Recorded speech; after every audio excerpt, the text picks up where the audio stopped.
TFM. This is J.G. Hertzler, General Martok on Deep Space Nine, and you're listening to Trek FM.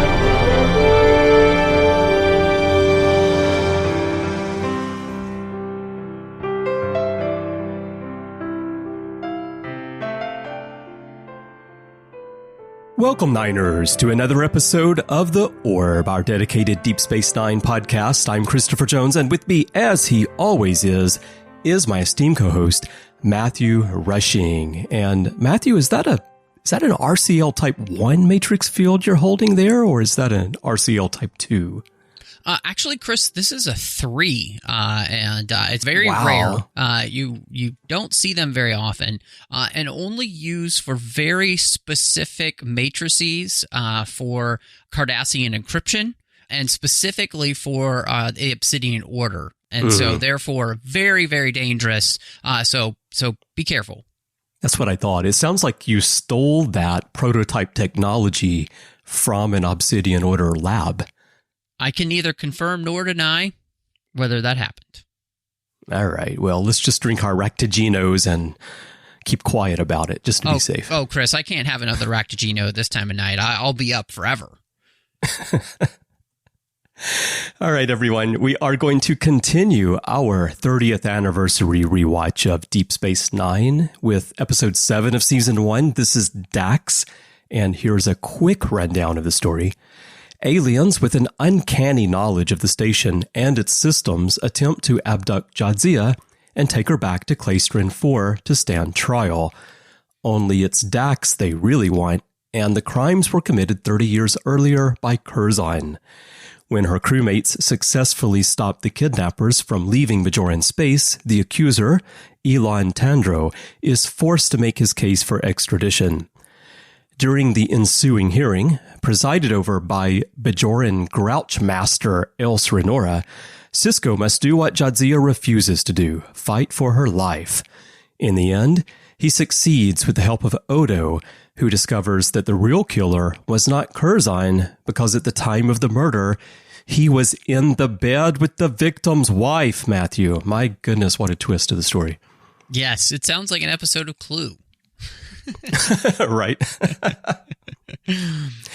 Well, let's go ahead and start the discussion. I had considered having Els Renora moderate our discussion today, but I just thought, she might not set the right mood for us. So we'll just take it ourselves and I guess start with the central part of the story, which is the question of how intertwined a symbiont and host become. Yeah, Chris, I think this is a really interesting part of this show. Obviously, like you mentioned before, this is the 7th episode of the season, so it is very early, and we don't know, much about the Trill at this point in the first place. And so this episode is going to be kind of our first foray into really understanding how they work. And I appreciate that the way it's handled is very nuanced, and it creates a conundrum to which I don't really know if the episode can truly answer, because in some ways it's not just a biological question, it's a metaphysical question. It's this question is something that I think is almost even beyond kind of science when it comes to two beings like this being merged. Who is what and what is where, and how does it all connect together, and what does that mean? And it's a really hard thing, I think, to be able to discuss in the first place. And so, but the fact, I think, that they actually start digging into this is really interesting. And obviously, it's a very Star Trek type of question to be asking. who is responsible for what? How much of a symbiont is the current host, and how much is it the symbiont, and where does that all come down in the idea of responsibility? And so I really appreciate this because I've seen this episode so many times now, and I'm still always left coming away from it with the difficulty of how difficult it is to answer this question. Yeah. It's a very difficult question to answer, and really the episode doesn't answer the question, which sets the DS9 tone right here early in the series. But yeah, I've always just found this one an interesting one to watch and to ponder the question being asked about who is responsible for in a situation where you have the host and symbiont and they merge and they can't be separated, but the symbiont does live on eventually and can be passed on to another host. How those memories and actions in particular are associated with the physical being that everyone else comes into contact with, I guess is the real issue here, because for the people like Tandro or Sisko or anyone who has to interact with Dax, they can only interact with the Trill host, and the symbiont just remains mysterious. And I don't... it could be an interesting discussion because I don't have any firm view of how I feel about this, other than I think that it would be really wrong for Jadzia's life to be taken because of something that the symbiont inside her did while it was inside Curzon as a host. Yeah. And now whether the symbiont is responsible for something is a separate question. I just couldn't, if I were in the position of being a judge in this, I just couldn't find Jadzia to be responsible for what Curzon did. Yeah, I mean, it's interesting because I do think that the question of, who is responsible is a very fascinating one. And I tend to agree with you because I don't think that you could actually hold Jadzia and therefore even the symbiont at that point responsible, because a part of who that being was at the time is gone. And so, yes, you do end up with this thing where if somebody was given a symbiont, they shouldn't have been, and can they be held liable for the actions of the previous host? That's it's a really difficult conversation. But I don't think that you should be able to do that because you are merging with a whole other person, and therefore you are changing the being in enough of a sense that you can't take the life of the new host to pay for the mistakes of the previous host. And I think what is and the reason I say that too is because we do know it's not perfect, and we'll find out later on, but this is our first foray into this, that the Symbiosis Commission spends an inordinate amount of time trying to make sure that they only give a symbiont to a worthy host so that this is not going to be an issue, right? Because, and in all honesty, this would be the perfect crime. And so I think because that's the case, you can't hold a current host liable for the actions of a previous host, because in many ways, yes, that previous host is gone. And the symbiont is even changed by the joining with the new host.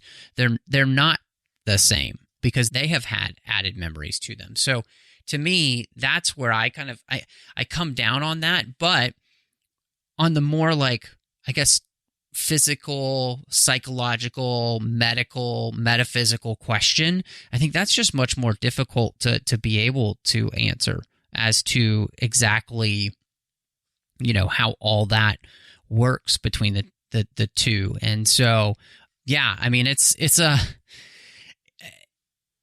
hard because it's even hard to understand how to talk about it because they're so intertwined. Mm-hmm. Yeah. Well, like in this case,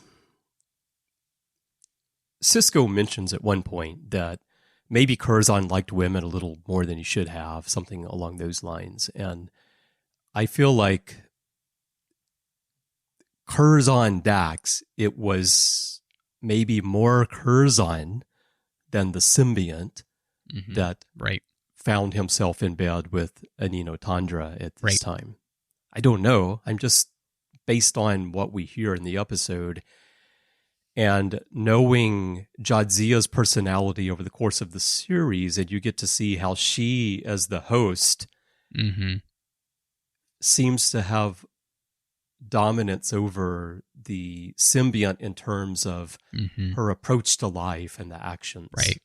Otherwise, every Dax host, every incarnation of Dax would be very similar if the symbiont were largely in control, right? And so that's one reason I feel that it was Curzon who was responsible for the actions of the symbiont at the time. Yeah. Not for Jadzia.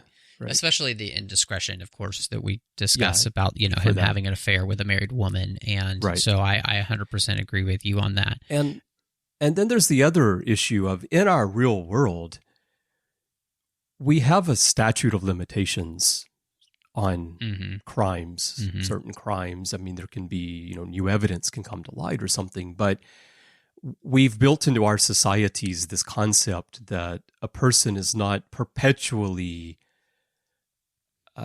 in danger of being prosecuted for something that they've done. And so in this case, this happened 30 years earlier.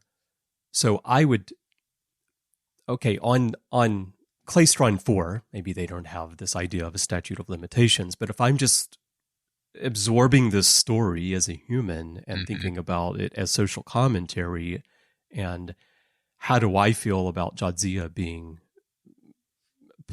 potentially put on trial for this, I feel that the statute of limitations would have run out on a case like this. Right. And then when you consider that we're dealing with a symbiont that is no longer in the same body as it was at the time, then most certainly the idea of a statute of limitations should apply here. And so in my own thinking, it certainly does.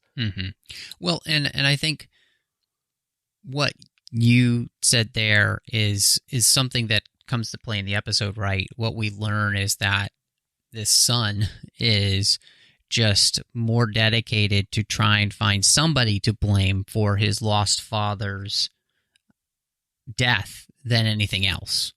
So there is that motivation. I also think, too, Chris, one of the things that this episode does a great job of, and it's really in retrospect when you're rewatching the episode after you've seen the series. This is an episode, I think, which helps us see how Jadzia herself is still struggling in some ways with how to integrate every host. And the way that she portrays the whole thing, I think some people might find it maybe wooden or maybe just not enough. But I think what it helps do in the long run is show the way in which this character is having to begin to integrate everything.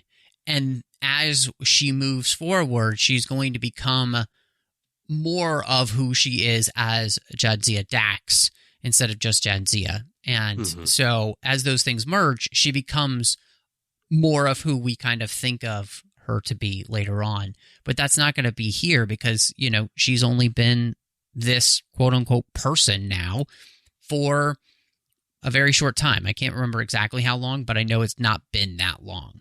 I think that's pretty incredibly played. And again, it could seem like something to which they're not quite sure what to do, but actually I think that just works. So. Mm-hmm. Yeah. Yeah, you see it on her face, even at the beginning when they show up and they call her name, and right. She obviously remembers. She knows who they are. She knows why they're there. She remembers what Curzon did. And then throughout, when she refuses to speak up and defend herself, and she has these looks on her face throughout the process of the hearing, I think it's played quite well. And it is clear that, yeah, she's having trouble adjusting to, maybe I shouldn't say she's having trouble. Maybe she's not having trouble. Maybe it's just the natural process, but it is new to her, and she is adjusting to being a host here and having to deal with these memories, because I think that would be very difficult to deal with. Even if you knew it was coming and you've been trained for it, it would still be difficult. Mm-hmm. And she tells Sisko that, I feel the shame of Curzon's indiscretions. And when one of my kind stumbles, it is a mistake that's there forever.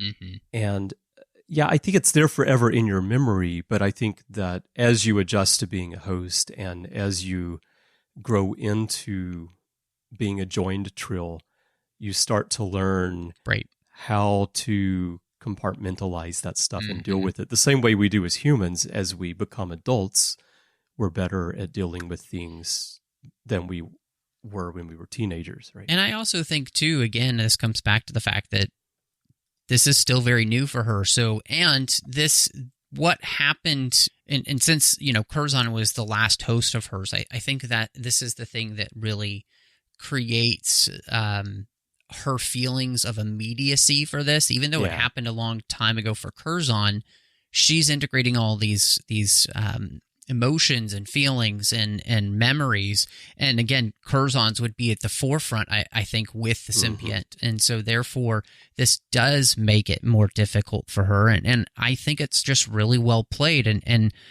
it's one more thing where, we talk about how the writers of Deep Space Nine utilize these things to their advantage. I think that this is an episode to which really gets utilized as we move forward, as they try to continue to figure out what this character is going to be like, because they obviously don't have it figured out here. And what's great is that neither does Terry Farrell as the actress, and neither does the audience. And so it actually ends up becoming a benefit to them as they move forward rather than a detriment. And that's, that's the felicity of filmmaking, right?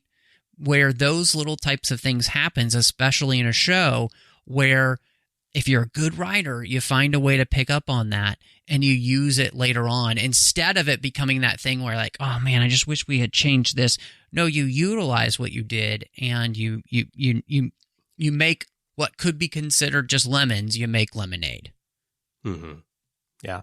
It definitely benefits the story as well, because the fact that Terry Farrell isn't yet sure who the character of Jadzia Dax is allows her to very naturally portray, I think, the situation that Jadzia is finding herself in here. So let's talk about Sisko a little bit, because another thing that stands out to me here is that Sisko, of course, wants to support Curzon because that's his old friend, and he knew Curzon as Dax, so he's familiar with the symbiont, and I think he wants to defend there. But as the story goes on, I feel more and more that he really is defending Jadzia as a woman, individual person, separate from the symbiont. The idea, and not even because she is an officer under him, but the idea that a 28-year-old woman could have her life taken for something that she didn't even do is something that doesn't sit well with him. And he really works hard to come up with a defense for that. No, I could not agree with you more. I think that this is another place where the episode allows the integration of the characters in their relationships to move forward, especially, this is Facebook status. It's complicated with the relationship between Sisko and Dax because, he was a he then, and now she's a she, and therefore it creates this real interesting dichotomy of like, how do I find a way to make this switch? But also, I think because of the fact that everything that Curzon is still there, creates this special bond. And I think that it's just really special the way in which, like you said, I think it starts as his relationship with Curzon, but it moves to his relationship with Jadzia. And I think this also says something just about Sisko as a person, because he's willing to go to bat for her, but we'll also see him as we move forward in the series be willing to go to bat for all of his officers, right? I think of this actually applies to the Tosk episode, right? Captive Pursuit.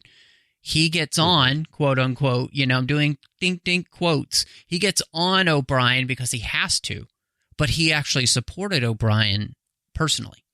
And so I think there's just something that we're seeing here about Sisko as a commander. He's really dedicated to his officers. And it's not just as a commander, I think, because these people become friends, and we're kind of starting that process here. And so I really appreciate the way it's done. Yeah, and I think Sisko is very open-minded to the possibilities, because he says that he prefers that no crime go unpunished, and he asks Tandro, in defending Jadzia, how can you be so sure that the symbiont was the criminal influence? What if it were the Curzon host that was responsible? Which is an interesting statement for him to make, given the importance of Curzon to him as he was growing and becoming a man and rising up through the ranks of Starfleet. Curzon was very important to him, and I think it's very difficult for him to think that Curzon could be responsible for such crimes, but yet he is raising that as a possibility. Mm-hmm. Yeah, I mean, I think the beautiful thing is that he does not believe it to be possible, but he's also willing to entertain the idea that there could have been a possibility this happened, especially I think after he learned that there was an affair going on, and he did know that Curzon was capable of that type of behavior, right? And so I again, one of the beauties here is that I think there's just a lot of nuance happening in this episode. There's a lot of nuance going on with Dax and the relationship between the symbiont and the host.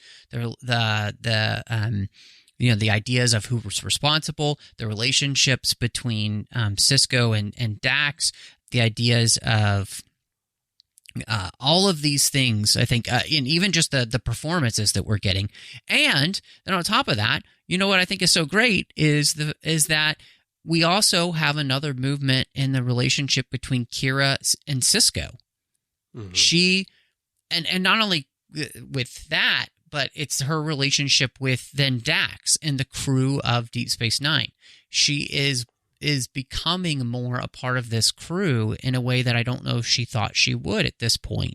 And what's great about that is it's just such a fun moment too, when she's like, and that just really annoys us, right? It's so Kira, but it's her putting everything into what she can do to help save this person who is becoming a friend to her as well as a colleague. And I think that's another great thing about this episode, because it allows for a lot of good movement in the relationships between these characters, even if they're only in 20% of the scenes.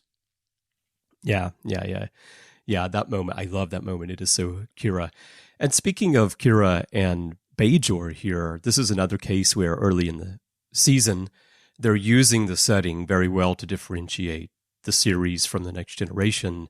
because the lack of an extradition treaty sets this all in motion in the first place. It would have been difficult to do this story on The Next Generation. You would have to have the characters be on another planet somewhere and be abducted. In that case, you would just have to change the setting. But here it works very well as a story set on the station, thanks to the technicality of them being in Bajoran space. And so this is technically a Bajoran station, just happens to be administered by Starfleet. And speaking of the station itself, then, we can talk about the setting a little bit. Did you find it interesting that they decided to hold the hearing in Quarks? Because it doesn't seem like the kind of place where you would normally hold a hearing, but they say one reason they did that was because, I mean, of course they can save some money by not having to build another set, but also within the context of the story, we're not very far in yet from the Cardassians leaving and trashing the station. And so a lot of the station would still not be usable at this point, and they needed to find a place to do it. They meaning the actual crew of the station. And why not use Quarks? Yeah, I think that this is well done. It's funny in many ways just because, behind the scenes, they blew a bunch of their budget on the premiere episode. And so they are trying to find ways anyway to be able to save money in any episodes that they can. And so this is absolutely a way to do that. But I also appreciate that they do this in a way that allows us to play with the characters of Odo and Quark to give them some fun scenes together.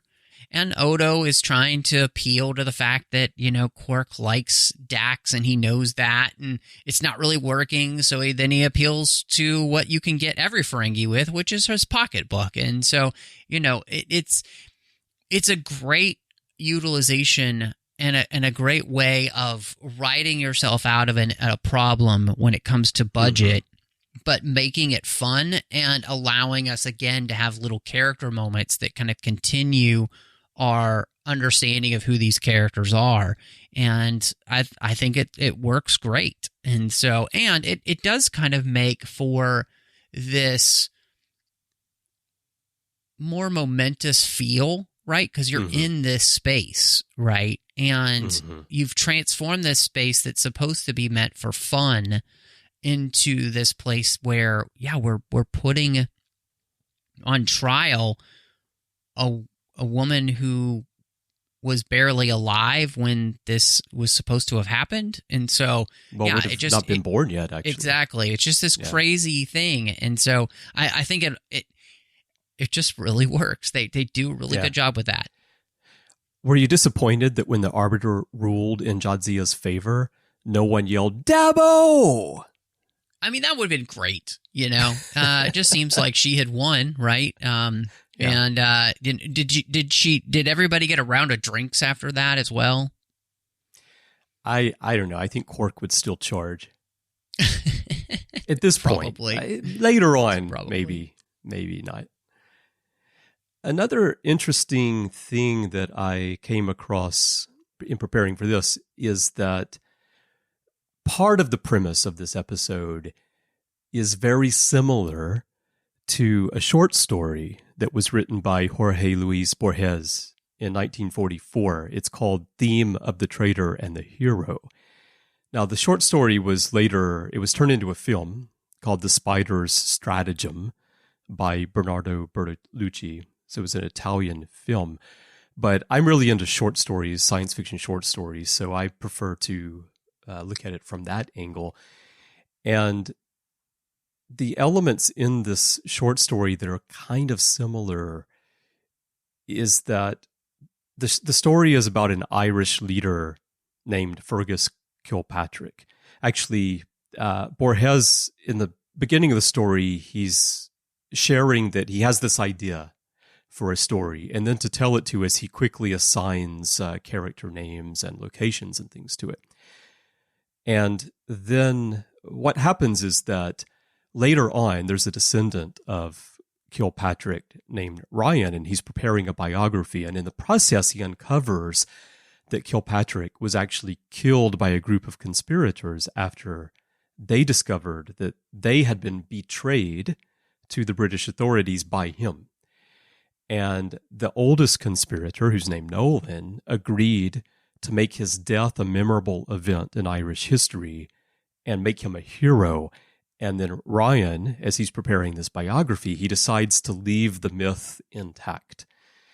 So it's not an exact parallel to what happened here, but it does feel close enough that I do wonder if there was inspiration there from maybe not the short story, but maybe the film that was made from the short story. And the part at the end in particular where Anino is talking to Jadzia, and she tells her that she wants her to promise to just live, to live her life. And the fact at the end that they've kept this myth intact about what really happened, I think that parallels it in an interesting way. And so it was just something that I hadn't thought of before in relation to this episode. And given how many times we've discussed Dax, the episode Dax, I thought it would be something fun to bring up. Yeah, I think that, one of the things that we kind of were talking about a little bit on The Artificial Tango was the idea of the kind of Shakespearean nature of the show, and much of even the way that the characters speak kind of coming back a little bit in that season. And I think, the beauty of you bringing that up is that story, this story, I think what they do and help us understand is that we may have the broad brushstrokes of history, right? And I'm not saying that it's not true what we know, but that there is always more detail, and there's probably always more backstory, and there's probably a lot more intrigue than we're aware of, right? And this is the type of story that helps us remember that. And that, too, there are going to be, and there will be, some heroes that we may discover were less than heroic. And so, and yet the question then becomes, is the mythology and I guess the lie more important than the truth? And that's a really interesting conundrum. And of course here they make the decision that the lie and what came from that lie is more important. But, we never get a chance to follow up with it. But in all honesty, most things built on lies tend to crumble. So, the decision they make here is understandable, but it's also something to which I know historically doesn't tend to last very long. Right. Yeah. So, and I also thought that the fact that Ilon Tandro he's uncovered this thing about his father, and he's been obsessed with it. Now he's uncovered some new information, and then he's going to follow that and try to maybe set the record straight, especially for himself, and get justice for himself. And then in the end, they decide to let it go. It was a very interesting parallel there.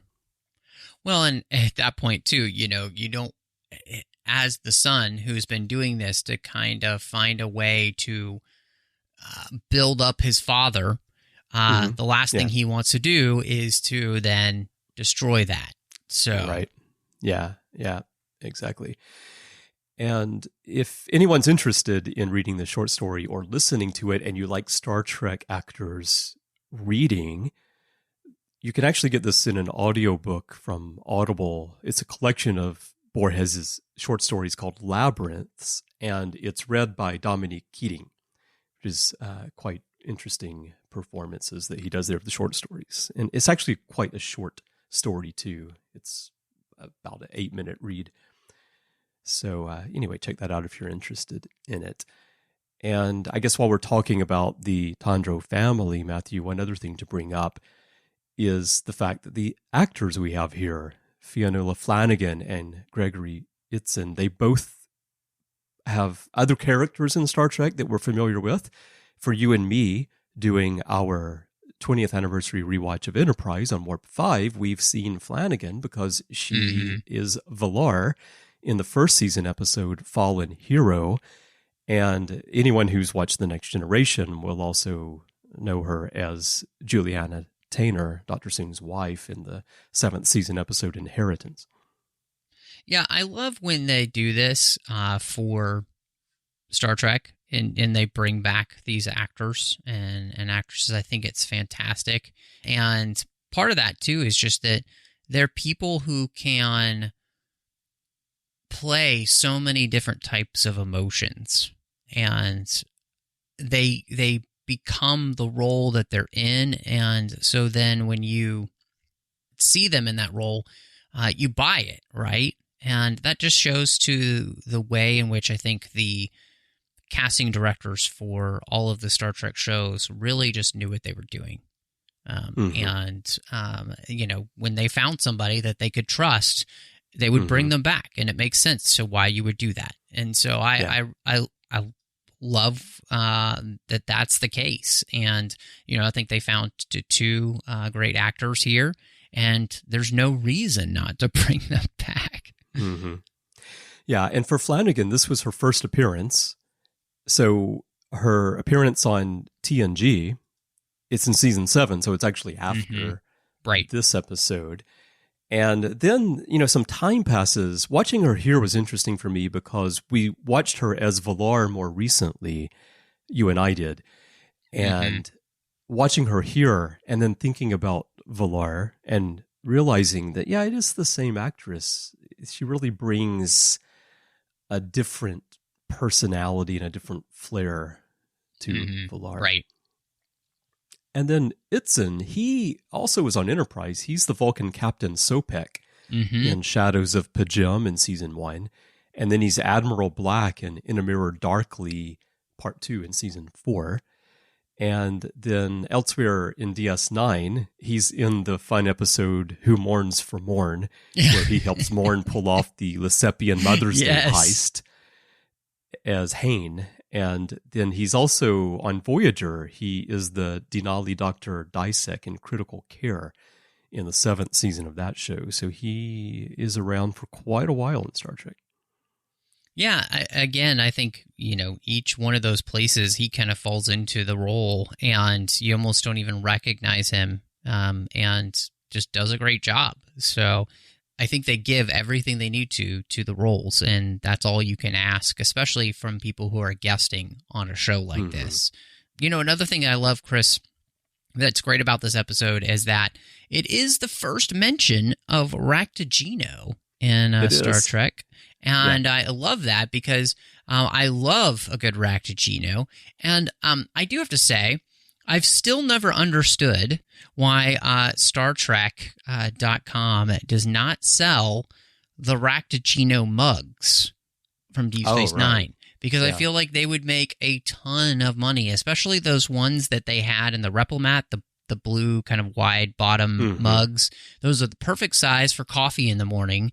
And give them to people. Plus, you have all the other types of Raktajino mugs that they have there on Deep Space Nine, from the ones you get on the Defiant to the ones that you get in Quark's Bar, Sisko use. So there's many styles. So if you're listening, StarTrek.com, which you should be, I don't know why you wouldn't be, give us the Raktajino mugs, you cowards. It is surprising, given everything that they do make and sell, right? That's not there yet. And it's great that this is the first mention of Raktajino because it becomes such a frequently mentioned drink in Star Trek. Of course, in Deep Space Nine, it's the drink of the station, it seems, for so many people.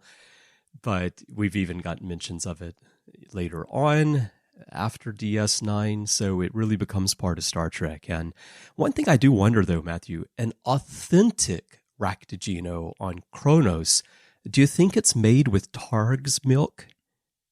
It could. I think that's what just puts it over the edge for a Klingon, is when it's made with fresh Targ milk. And so, I don't know. I tend to drink oat milk in coffee because it's maybe much better maybe that's for my stomach. That's what they call a Ractigino latte, Chris, is when you have with the Targ's milk. I see. Because I was picturing the looks I would get on Kronos if I walked in and I ordered a Ractigino with oat milk, and all the warriors would be looking at me and snickering, Exactly. Can't stomach the Targ milk, can you? Yep. Yeah. All right, Matthew. Well, I think we've gotten to the end of this one. So what are your final thoughts, and what's your rating for Dax? Yeah, I think that this is a good episode that really does a great job of giving us the character that is one of the most interesting characters in Star Trek, right? I think, and they do a great job of starting to explore what it means to be this character. And I think this episode gives us a lot of other good character moments as well. It creates different relationships and begins to create more bonds between people here on the station, which is fantastic. And so I'm going to give this 4 out of 5 Bajoran gavels, which are strangely similar to gavels that we see on Kronos. They are, right? Exactly. Yeah. So, yeah, I don't know. I've shared pretty much all my thoughts here. The episode is one that I continue to watch and really think about. And like I said, I don't have a definitive view other than I don't think that you can hold someone responsible for the actions of another person in the way that would be done here. But the episode, the story does a good job of raising complexities that make it very hard for you to just come to a quick decision. And the fact that we can still discuss it in this way after having watched it so many times for 30 years, it speaks to the strength of the episode. Mm-hmm. So I'm going to give it 8 fertility idols from Raiders of the Lost Ark, which you can spot in Dax's quarters if very you nice. Look closely. Yeah. Oh, and one other thing I wanted to mention, which we didn't bring up, is that this is the final Star Trek script written by D.C. Fontana. And of course, fans of Star Trek and those who know the original series and the history of the franchise know well D.C. Fontana's importance to Star Trek and getting it to where it gave us everything we have today. So I wanted to mention that. Everyone, we would love to hear your thoughts on Dax. There are many ways for you to share those with us. Perhaps the best way is to go to Facebook and join the Babel Conference. That is our listeners group. It's there to extend the conversations beyond the podcasts. So if you're joining for the first time, please answer the questions and agree to the rules of the forum so that I can let you in. It is a closed group just for listeners. And the way to find it is to type Babel, B-A-B-E-L, into the search field on Facebook, or just type the whole name, the Babel Conference, if it doesn't come right on up. And you'll find a post there on the timeline for this episode, and you can share your thoughts with Matthew and me and fellow listeners right there. And if you'd like to send us email, you can do that by going to our website, trek.fm/contact. Use the form you find there, choose to send to a show, and choose the orb, and that'll come to Matthew and me by email. And if your podcast app of choice allows you to leave a rating and a review, we'd love to get that from you as well. And thank you to everyone who has rated and reviewed us so far. Now, Matthew, when you're not busy traveling around with Odo investigating 30-year-old crimes, where can people find you? Well, you could find me all over the place on social media. You'll want to search the name MattRushing02. Twitter, Instagram, Letterboxd, Vero are the places I am most active. You can also, of course, find me here on the network in the 602 Club, where we're talking about every other fandom outside Star Trek that we love. It's a great place to hang out, so I hope you'll join us. You can also find us doing Warp 5. Chris and I are doing the 20th anniversary rewatch of Enterprise. You can also find us on Saddle Up.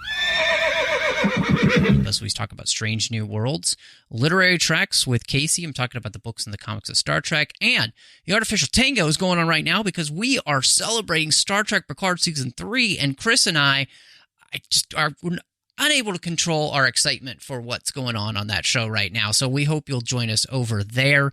And then you can also find me on the Nerd Party Network. I have 2 shows. One is called Owlpost with Drea Kaufman. We talked about every single chapter of the Harry Potter series, one chapter at a time. And then the other is Aggressive Negotiations, and I'm talking with John Mills about Star Wars each and every week. But Chris, when you're not trying to figure out what the best Raktajino on the station can be had, where can people find you?